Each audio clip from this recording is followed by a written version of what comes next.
Shalom, Sidra de Tazria, Metzora, sixième montée, des trésors dans les murs. La sixième montée débute par une déclaration de Dieu à Moshe et à Aaron peu ordinaire.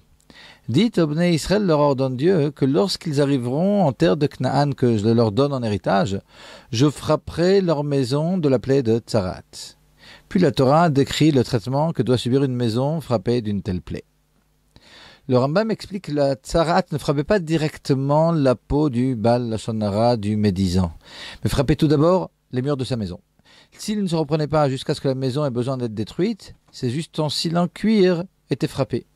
Puis venait le tour de ses vêtements. Si le médisant était encore récalcitrant, c'est alors lui qui était touché par la maladie.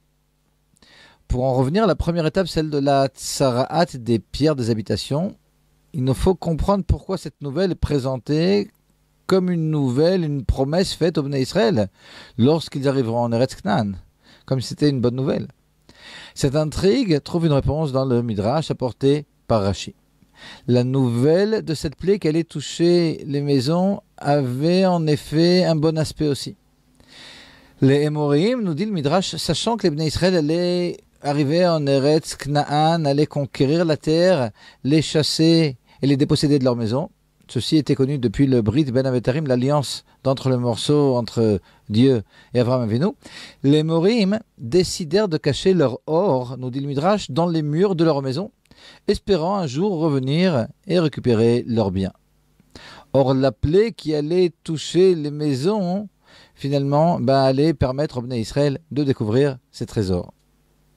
Là encore, on trouve dans notre Sidra une vision chassidique très optimiste de la vie. Les châtiments qui ont un aspect sévère et punitif sont en réalité, lorsque l'on arrive à la tchouva qui est symbolisée ici par la destruction des maisons touchées par la plaie, elles ne sont en vérité que quelque chose de complètement positif. On dévoile ici le vrai caractère des châtiments, le rapprochement finalement entre le fauteur et Akadosh Baruch Hu, le fauteur et le bien, qui est ici symbolisé par l'or qui est découvert dans les murs des maisons.